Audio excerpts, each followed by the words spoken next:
This is the Comedy Kiosk, podcast by Mondae and Munoz. Please welcome Mondae and Munoz. Welcome to the Comedy Kiosk, a podcast in which we discuss news, facts, ideas, and opinions. No, we discuss news, opinions, facts, and ideas. And that is Igor Mondae. And this is David Munoz. All right. And welcome to today's little special edition.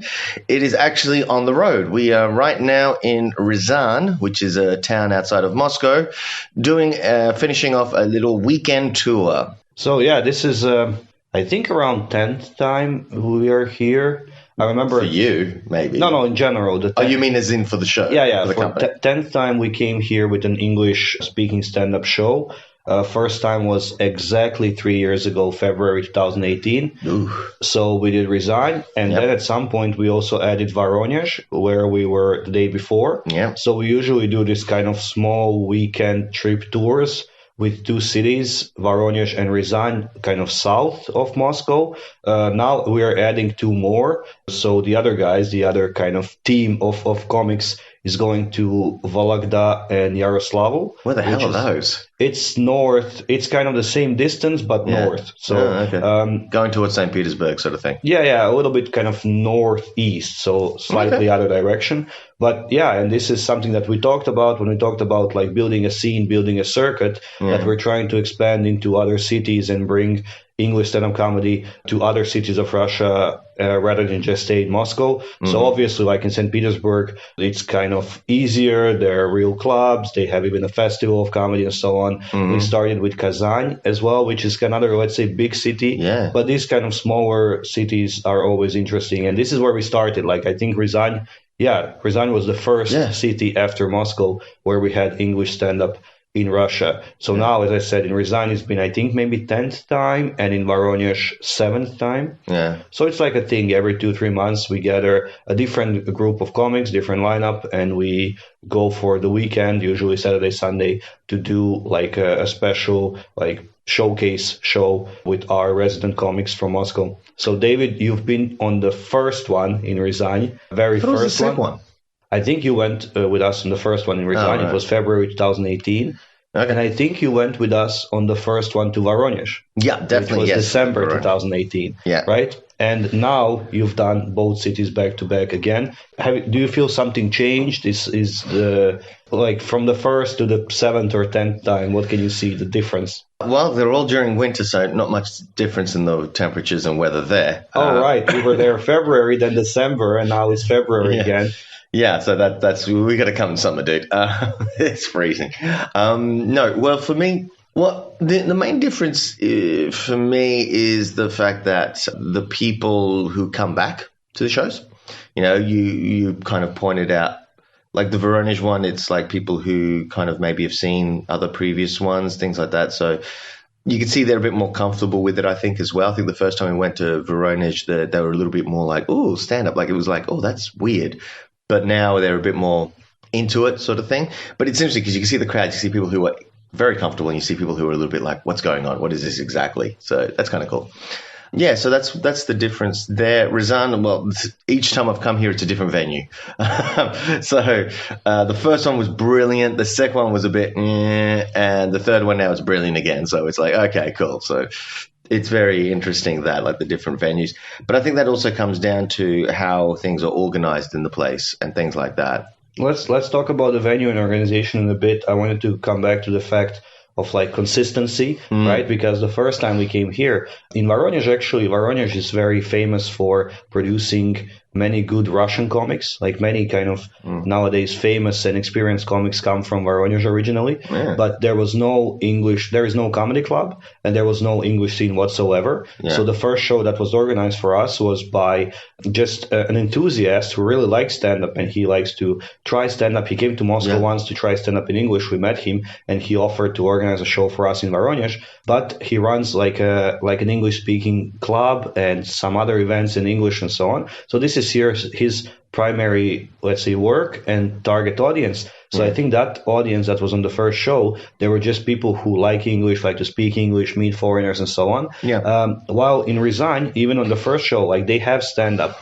Not very often, but I think like 2-3 times a month they would have stand up in English, and some people, in Russian, and some people who speak English also came to our show then through their like channels of promotion and stuff. Yeah. So I mean, they kind of knew what the format is. Yeah. So this is the difference. But regarding the venue, okay, so let's break it down for the listeners. So in Voronezh, as I said, it's used usually for like speaking clubs, some kind of board games, meetings, language exchange, and these kind of things. It looks like community center to me. It's like a nice little community center, hall where everyone can sit around and just discuss. And I could almost picture that room being used for like a town meeting or something. Yeah, basically it's kind of, let's say, office space or something like this that is rented out for the purpose of these events. But the idea of these events is it's not a bar, right? No. It's not a club. It's where you come in the afternoon, drink some tea, meet some people, and learn some English or something like this. The communal fridge is right in front of the front door. Yeah. It's not even like tucked away into a kitchen or something. It's right there at the front for easy access, you know? Yeah, exactly. So when we do stand-up there, Nick, the organizer, great guy that helps us with all of this and brings us to Voronezh, basically, he tries to make it as stand-up-y as possible. Yeah. Like the chairs go in the kind of rows, right?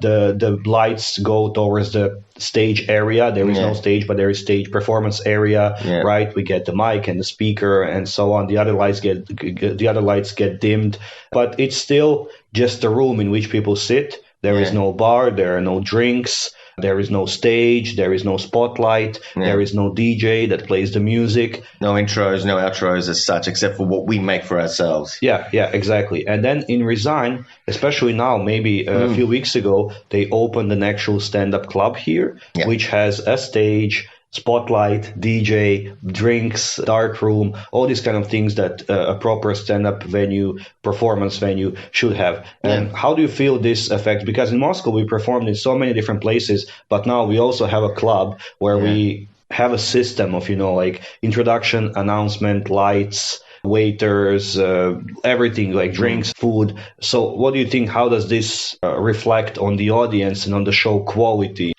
Crowd number one is a lot more sober.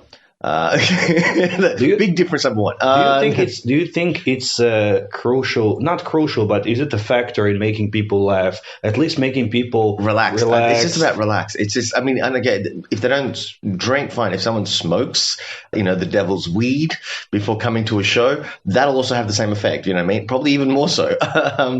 It's just whatever makes you relax. If someone just had sex before they came to the show and that chills them out, then they're going to be much more receptive to laughing. But of course, alcohol has always been the social lubricant. So what you're saying, you'd rather have someone masturbate in the crowd than drink tea?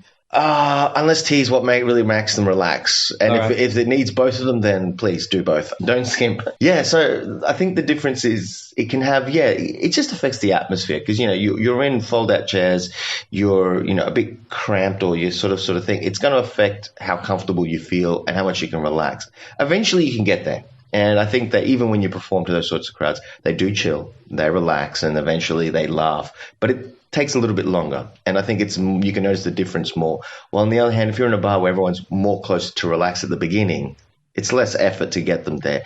And they're more primed from the beginning. So I think it's just about setting the tone. It's setting the atmosphere. It's like, when you're joking about being romantic or whatever, it's better than like going up to someone and going, all right, so let's have sex. Yes. All right. Well, let's use lube and stuff like that. But on the other hand, you kind of set candles, and then you bring in all the other stuff. Like it builds, obviously it's going to be a lot easier and smoother. The transition will be smoother. Yeah. I don't know about lube and candles, but I would say that if you're trying to romanticize someone, right? If it's kind of night and seduce someone, if it's like night, it's dark, you dim the lights, you play some like kind of R&B or something, like some sexy smooth music, and there is some maybe candle or I don't know, some other like background light or something, and like you this. pre-pop your pimples and all the shit. Yeah. So this is like easier to relax, especially because people are always a bit like self-conscious, afraid, like in the dark. And then if it's like middle of the day, sunny, just like a sterile white room and a bed in the middle, of course people would be. So I think this is also when you talk about stand-up, because first of all, definitely drinks help people relax. I think maybe not even directly, but like subconscious. So you're like, okay, I'm having my beer. A tea. Yeah, I'm having my beer. I'm sitting comfortably in my chair. Let's do this. Let's make me laugh. And we had shows. I remember one show we did it was like a, let's say, corporate show, and it was at 2 p.m. in June. In an anti cafe, which is just a place without like tea. You can get tea and coffee, but no like alcoholic drinks or anything. So 2 p.m. in June, it was like 35 degrees, super sunny and warm. So people didn't like dress. Sometimes for the shows in the evening, people dress up a bit because they go. It's Friday night or Saturday night. They go somewhere afterwards, etc. No, it was just people in shorts and flip flops. Again, no stage, super bright, everything. And we're doing this. And some jokes, like some kind of family friendly, ha ha ha jokes, can work, but try anything a bit like dark or blue or whatever. Like it just feels wrong telling people about like, I don't know, some kind of uncle that touched you in a very well lit room in the middle of the day in summer, like it's the wrong context for that. So it's way too happy to be talking about inappropriate touching. Well, I mean, as a joke, obviously, like, any kind of attempt at the dark humor, I don't know, like try necrophilia in the middle of the day. Don't try necrophilia ever. I mean, a joke about necrophilia. Especially not in the middle of the day. Everyone can see you. I mean, come on, a little privacy. Yeah. Keep it to yourself. So dim the lights, put some lube, as David suggested. So, I mean, I think this is a thing. And I would say that factors are drinks. Lights, I guess. So the audience should be kind of in the dark, not pitch black, but dark. But, and also people get more comfortable when you can't see them, because if they know that you can see them all the time, they're like, should I laugh now? Should I laugh now? What if I check my phone? What if I turn around? He's going to see. Is he looking at me or is he looking at someone else? Like when you're in the dark, in the background. And that, I think that's what works. Like they are the background, you are the show. So spotlight on you, stage, all these things. So keeping this in mind, so Voronezh, it's just a room that it is made to be good for stand-up as much as it's possible. But at the end of the day, it's just a room with some chairs. And now in Ryazan, it's a stand-up club. So did you see any difference in how audience behaved connected to these factors, do you think? No, I did. For example, what I noticed before at the beginning of the show, there was like a group of women in the Ryazan show towards the back. I think most of them were English teachers or something like that. But they were much more into the naughtier humor. They were like giggling to each other sort of thing, like, because they were able to sit around the table a bit more, I think. It had like the table in between. Like someone said something, I noticed like one of them might turn around and look at the girl and be like, oh my God. This is so you. Yeah, exactly. That look. So, and that thing. So hence it kind of forms that you could just tell they were just chill. It was girls' night out for them, and they were having a great time. Well, on the other hand, when you're in Ryazan, and of course all the rows, it's more like a theater. And it's more like, okay, keep quiet. And when they do talk to each other, it's almost actually kind of interrupts you more because you could see it better. Someone talks to someone. I remember you had like two guys talking to your left or something like that. I had one guy mention a comment and it just killed me right in the middle of that like bit. And I had to and I was like mentioning three different things. And I got to number two, then he said something and it's like, do I have to start from the beginning again? And I do a quick rehash. And I think something similar-ish happened last night, but I think it doesn't interrupt as much. Well, it seems a bit more part of it. Yeah, when you're on stage and the spotlight is on you, obviously the focus is on you, attention is on you. So if someone makes the noise in the room, people don't even turn around because they're like, I know where I should be looking. But when you're all kind of the same, without the stage, without the spotlight, without like dimmed lights, so even someone else makes a noise in the room, now they are the center of attention because everyone is like, oh, what's happening there? But when we did, for example, some other, not these like weekend tours, but longer tours around Europe and so on, we also did many different venues, from like actual stand-up clubs to these kind of things. Last year, we did a show in Helsinki, which is like a back room of a bar. It's a 50 people room. Well, we somehow squeezed 50 people in there, but also in like rows of chairs. So there was no bar in that room. It was no tables, no nothing, just rows of chairs, no stage as well, just a microphone, rows of chairs. But it worked really well because it's a really small room. And then it becomes Cozy. like, in like 10, 15 minutes, all the people in the room become like one, like they are just audience. They're not like individuals in the room, they are audience. So they get like, you make them sound like a gelatinous blob, like they all just meld into each other. And to you as a performer, they actually do. And to them because then it's you, one share person, the hive mind. Yeah, trying to make the audience laugh, not this person A and person B and person C. And the laughter is contagious. So someone starts laughing. It's if you're sitting right next to them, you pick it up. This kind of feeling of let's have fun, let's enjoy ourselves, and so on. It's also contagious. If someone relaxes, someone from the audience like adds something funny, a comedian cracks a good joke, people are like, oh shit, let's have fun together. So it feels less like a TED talk. It becomes like this kind of like a unit of people, not just individuals. So I think all these things factor in and kind of. But it also depends because the thing in Voronezh, every time we go, it's Saturday. Yeah. So after the show, then we usually gather those people, like people come to us, want to meet, want to chat. So we gather together and go somewhere out, go for a drink, go for dinner, hang out with these people much more. In Ryazan, it's usually Sunday. So after the show, people just go home because tomorrow is a work day. Yeah. So even they kind of have some drinks and enjoy themselves on the show, right?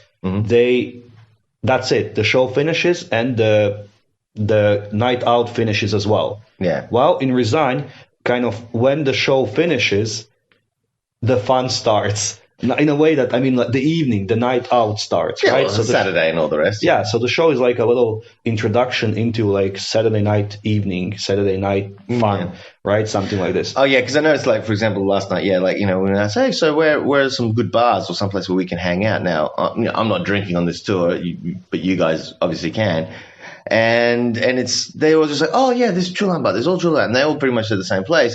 But notice when I was outside having a cigarette, next time they all walk out, they all go in the opposite direction and they just go home, it looked like. They were all like on their apps, like trying to call the taxis, like, and now we go home. Because why? It's Sunday. And I mean, even though, well, technically it's Monday and all the rest, but even though it's the next day, they have, we've got today off. Well, today it was still like, it's the first time. We've been here 10 times and it's the first time. It's the long weekend. So that's why today is still a holiday. So they could have stayed yesterday. Yeah. But in general, but usually it's the day before, like the work day. It's like school night, right? Yeah. So that's why people would just disperse very quickly. Yeah. But okay, another thing that I wanted to ask is, so as we mentioned, in Voronezh, it's organized by Nick, who runs this kind of English events, speaking clubs. On a regular basis. So he has his own, let's say, community or target audience or whatever, like clients, pupils, who they are. And then he also like runs some ads and targets some other people, etc. In Ryazan, now there is a comedy club, a stand-up club, where they run shows in Russian and some other events as well. What do you think about the organization factor, the organizers? How much does that affect the show? I think it depends on the enthusiasm and things. Like we were discussing how I think for Nick, that's his like that community or that group thing. That's his thing, and he's really involved in it and all the rest. So I think, and I think some of them know each other already beforehand. So it's sort of like this group of people who come regularly and they know each other and they hang out anyway. So it's that sort of thing. So I think in that way you could feel the enthusiasm more from that sort of thing. While here in Ryazan, I found it's a bit more clinical, as in, okay, you're here, here's your money, this is what we're doing. Okay, cool. We'll set up the music. So even though the organization of music tables, an actual venue, like that's preset for like doing comedy or with a stage and all that, in a way with Ryazan, that's better organized and all that sort of thing because, they just have the stuff for it. It seemed a bit clinical. Like we don't remember that guy was not like chilling with us really. At one point he was just sitting there on a couch just looking at his phone for ages, and it was like, oh, okay. And then like he did everything right. He set everything up. You guys are good, great. and then they just leave. Like, to be fair to him, he had to go to his other job. So that's why like he couldn't really spend time with us and, like hang out and so on. Plus, sadly, he doesn't speak English very well. Yeah. So, like there was no means of communicating with some of us that don't speak English. But that's only me. I mean, he could still chat and chill out with you guys. Yeah, well, true. But I mean, so you basically what you're saying is kind of passion project versus business, let's call it like that. Yeah. Well, I mean, this is something that you can see even in Moscow with like now there is 6 comedy clubs in Moscow, and you can see which ones are, run by passion and which ones are run by, let's call it money. Yeah. Like which ones are business and which ones are like run by comics and for people to enjoy comedy. Yeah. And this is something, but I think here the thing is, and we discussed this a little bit before we started recording, that when you go on a tour, when you go to perform in a different city, in a different place, you basically leave yourself in the hands of the organizer. Yes. So you kind of, when you don't have this full control of the show, you don't know who will show up, how many people, how will it be promoted, how will it be, what will they even, what should people expect, how will the room look, how will the sound be, the lights be, and so on. But I mean, on some tours that we went on, in some places, the organizer took full control. Yeah. Like I remember, for example, in Croatia, when we went, we did 2 shows, I think, or maybe, I don't know how many, in a comedy club that sadly closed during the pandemic, Studio Smieha, which was the first and only actual comedy club in Croatia. And they knew how to run shows. They were doing a show every day. It was like a professional performance venue. So they took care of everything. I remember we showed up there maybe 2 hours before the show. And the sound technician, the DJ guy, he was like, do you guys have some intro songs that you want me to play for each of you? And we were like, no, we didn't know it was even an option. And he's like, do you want to? And we're like, yeah, we want to, but we only have 2 hours. We should prepare a bit. We don't have time now to like look for music and stuff. He's like, what do you mean? It's my job. I'm the sound technician. Tell me the songs and the length. I will find the songs, cut out these intros, and prepare like a list of, just write on a piece of paper, like Igor wants, I don't know, this song by Eminem. I don't know, Gleb wants this song by whoever. Beyonce. Yeah, obviously. So like this. And he said, I'll have it ready and I'll play it for you. And he played every intro for every person. And like there was a ticket person, there was a hostess person, and so on. We didn't have to do any of this or worry about any of this because you see that the venue is professional and they know what they're doing. Like they have everything under control, and you can just relax, go to the green room, prepare your set, get yourself in the zone. In some other places, like the last tour we took around Europe, so it was mostly Oleg Denisov who organized the tour. So he was the comedian on tour, a host on tour manager, and like venue and show manager. So like many venues where we performed, many umbrellas. Yeah, many venues where we performed, it's kind of just a venue. They sometimes have stand-up or something, but it's just like a bar or whatever. And he would actually take charge of like arranging the seating, checking the sound, the music, even checking, like we were even checking tickets ourselves at the entrance, which was really good for us because you see people coming in, you see who's a foreigner, who's not, who wants to speak to you, it's a very good way of actually meeting people before you start a show and officially meet people, but it's still work and you can't really get in the zone of just, I'm a performer, I'll just do my 20 and chill. Do a little yoga. You do all the other stuff as well. Kundalini, so get there. Bring the lube, candles. All the stuff, like it depends on the organizer and how much, well, in some cases, how much control you want to take and how much control do you have to do to make the show happen. But I think, like when you go out, because in our club, it's now our club, but when we run our shows, even in different bars, you kind of, it is what you make it because it's yours, right? But in these cases, you come and either you can influence or help or whatever, or it's the done deal and whatever is there, how well they promoted it, how well they set it up, how well the show is ran, you depend on that, right? Yeah, absolutely. But the thing is, it's then, you just kind of got to let go, let it go. You just, you walk in, you just go, okay, it is what it is. And you just deal with whatever situation that you're in at that point. Unless there's something completely wrong, like there is no microphone, and then you start going, right, well, who can you call to get a microphone, for example? You know what I mean? Like, or do I have to? But some things are going to happen. Like we had the Voronezh, like the microphone started like failing towards during my set at the end of it. Well, that sort of thing happens. Whatever, it's not a big deal at all. It just shit happens. But Yeah, and everyone's trying to fix it at the time, fiddling with it.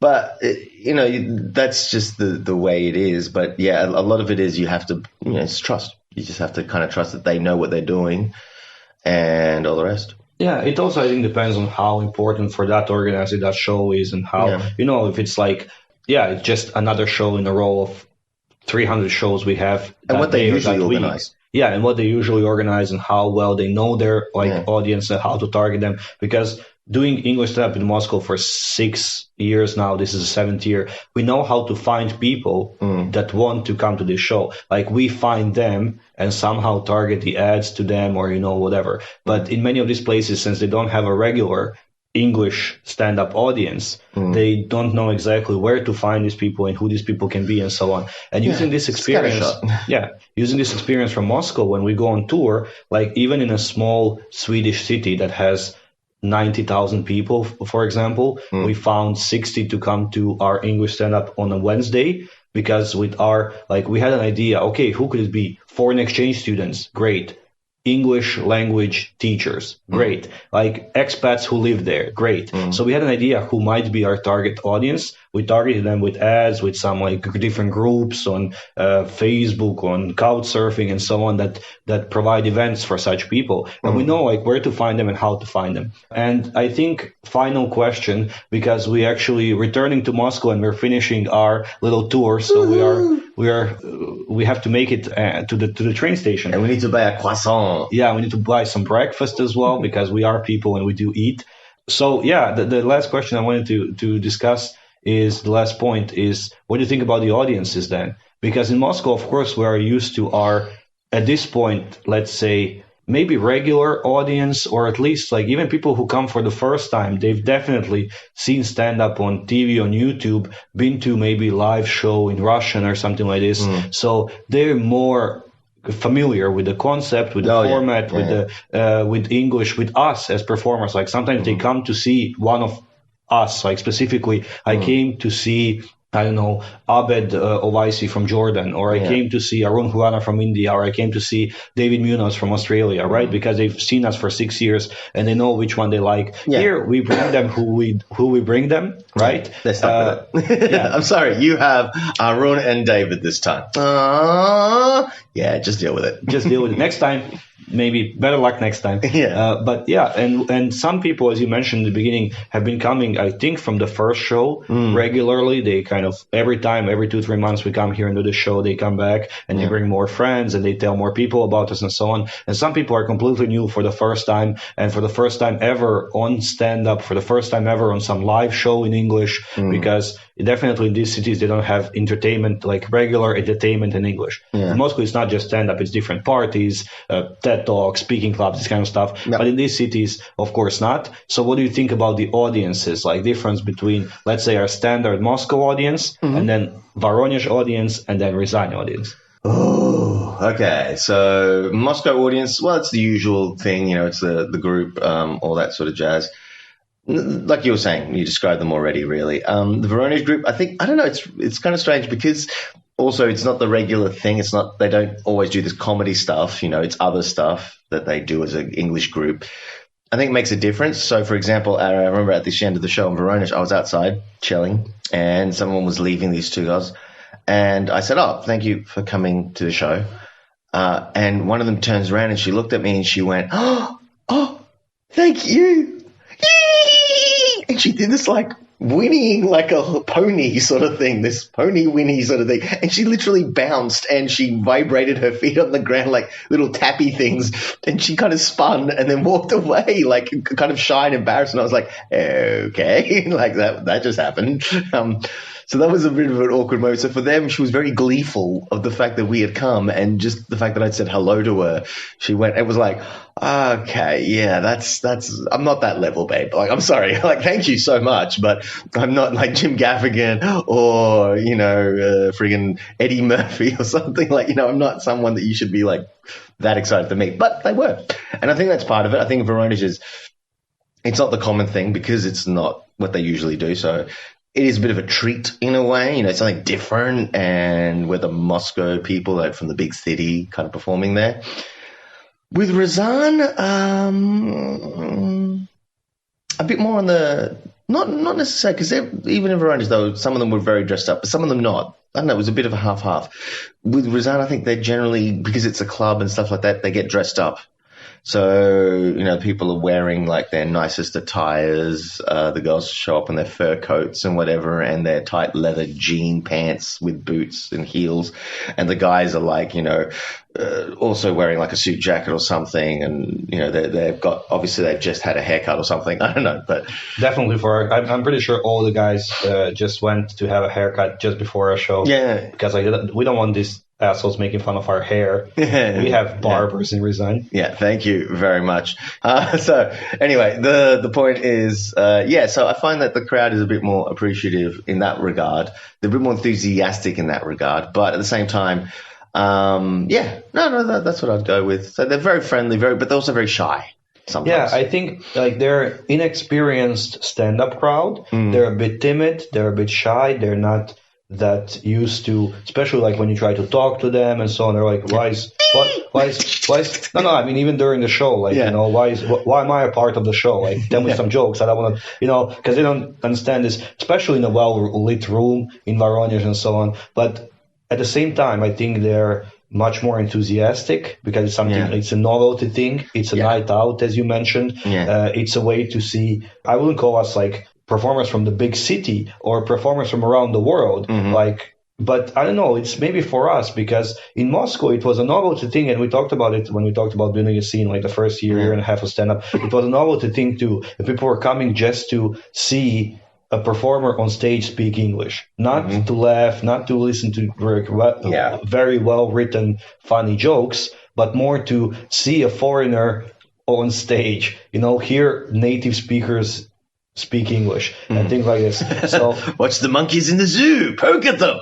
Yeah, well, I mean, throw a banana, they'll appreciate it. But not in a bad way, not kind of like look at the freaks. Entertain me, clown. Not in this way, but more in like kind of this is not something I can see every day, and it's unusual and interesting for me. I want to go and see it. Not necessarily because I'm a big fan and I'm passionate about stand-up comedy. It's like I can have a fun night out, meet my friends, meet some new people, and see something I can see only once every 2-3 months, right?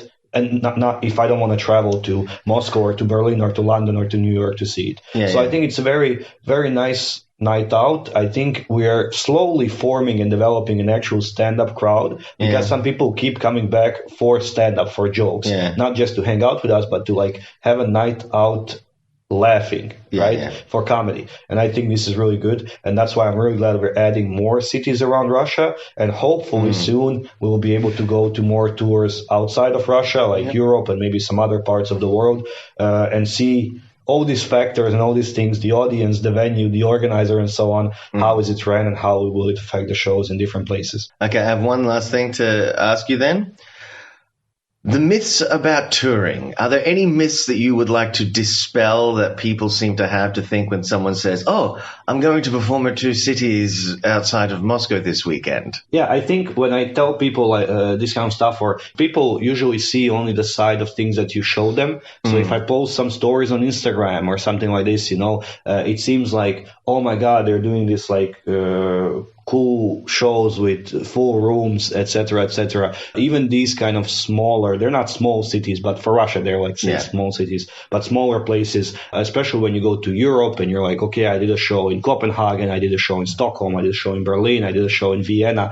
People are like, wow, that's so amazing. You're like a traveling, touring comedian. But what you don't see, because I don't post on Instagram, a story of me sleeping in the cheapest Polski bus in Poland, where you have no like leg space, where you have no air conditioning in the middle of summer and stuff like this. You don't post like the cheapest hostels you stay in, where the shower head is broken, you can't take a shower, where it's minus 20 and the guy doesn't let you in the flat and stuff like this. Seems very, very specific there, Igor. So I think of course it is very fun. It is. I'm honored to have a chance to do this, right? As people want to buy tickets and come and see me. Again, I'm not, like Eddie Murphy. I'm not Chris Rock. I'm not Louis C.K. I'm not like some kind of guy that has a bunch of TV shows, specials, YouTube clips online. But people still come and see me because they trust it will be a good night out. And I think that it is a good night out. I think we deliver every time.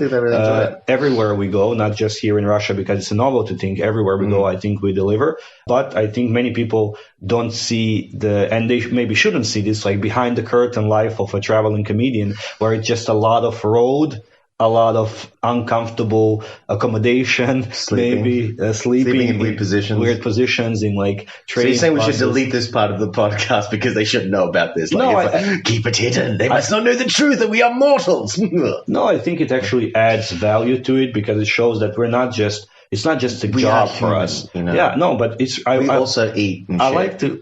Oh, whoa. I don't know about that, but I like to do these little weekend tours because it's not just about doing my 20 minutes on stage, right? It's not like I'm paid for this, so I'll come do this and leave. It's a trip. It's a trip with friends who are comics who are friends. It's meeting new people. It's going out and hanging with these people after the show. It's seeing new places. It's discovering new things. And I wouldn't do it just for those 20 minutes on stage. I do it because it's a whole experience. Yeah. And I think this part, like the traveling, the fun, the friendship, and so on, because if we flew business class from Moscow to Voronezh, went by a limo to the venue, did our 20 minutes, went to a 5-star hotel, and then came from Quebec to Moscow, that would be one thing. Like that's like I'm now a professional comic. This is how I earn. But that's not reality. That's not at all what happens. I mean, it is reality to some people, like to some, not for us, like right? to professionals, to that high A-listers, the highest level. Yeah. But for us, Jimmy Carr, that's the only way he tours. Yeah, well, limos and 5-star hotels. Why not? And this is like what I think Ricky Gervais was talking about on some interview and stuff. Like I'm at this level when it's a job, but I want to have maximum comfort when I'm going city to city, staying somewhere. But for us,